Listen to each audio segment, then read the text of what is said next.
Mesdames, Messieurs, encore une fois, bonne célébration de la fête de Pâques. Je l'ai dit au sommaire de ce journal, ce 17 avril, jour des Pâques, les chrétiens du monde entier ont célébré en ce jour la résurrection du Christ au Vatican. Le pape François a donné sa traditionnelle bénédiction Urbi et Orbi à la ville et au reste du monde depuis la basilique Saint-Pierre où il a dit bien avant cette bénédiction, la messe de la résurrection du Christ. Le souverain pontife a lors de son message traditionnel dénoncé la poursuite des guerres et de la course à l'armement dans le contexte de la pandémie à la Covid-19. Pour le pape François, la résurrection du Christ doit aider le monde entier à vaincre la mentalité de la guerre. Même message aussi pour les évêques de la Cinco. Les prélats catholiques implorent la grâce divine pour la paix sur toute l'étendue du territoire national et particulièrement dans la partie est de l'RDC. Suivez ces messages de la Cinco lus par Monseigneur Donatien Cholet dans cet extrait choisi par votre rédaction.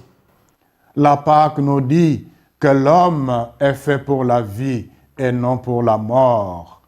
La résurrection du Christ inaugure un monde nouveau où la mort est un passage pour y accéder. Baptisés dans la mort et la résurrection, nous sommes conviés à être les signes vivants de cette vie qui ne finit pas. Joyeuse Pâques. Qu'est-ce que cela peut signifier pour des milliers de Congolais affamés qui n'ont pas de quoi manger à Pâques? Que signifie Joyeuse Pâques pour nos frères et sœurs de l'Est qui ne peuvent pas aujourd'hui célébrer Pâques en famille parce que dispersés dans la forêt ou qui sont sur les qui-vive, ne sachant pas ce qui peut leur arriver à tout moment? Comment croire que Jésus vit et agit dans notre pays, lui qui a soulagé la souffrance des milliers de personnes, pendant que beaucoup de nos frères et sœurs croupissent dans la misère? Chers frères et sœurs, Jésus est passé par là. Mon Dieu, pourquoi m'as-tu abandonné? A-t-il crié. La joie pascale n'est pas un triomphe cadeau, mais plutôt un au-delà du calvaire.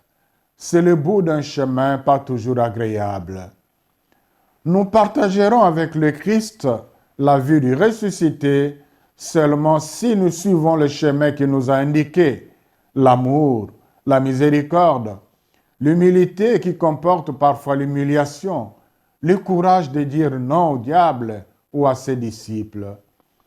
Tant que notre pays, la RDC, ne cessera de faire la promotion des antivaleurs qui sont du registre de la mort, la vie que le Christ voudrait nous donner en abondance ne sera pas une réalité pour beaucoup de Congolais. Invoquons la lumière du Christ ressuscité sur chacun des Congolais pour que nous identifions dans l'humilité les forces de la mort et d'esclavage dans notre pays, afin de nous en libérer et de nous engager sur le chemin qui conduit le plus vite possible au bien-être du peuple congolais.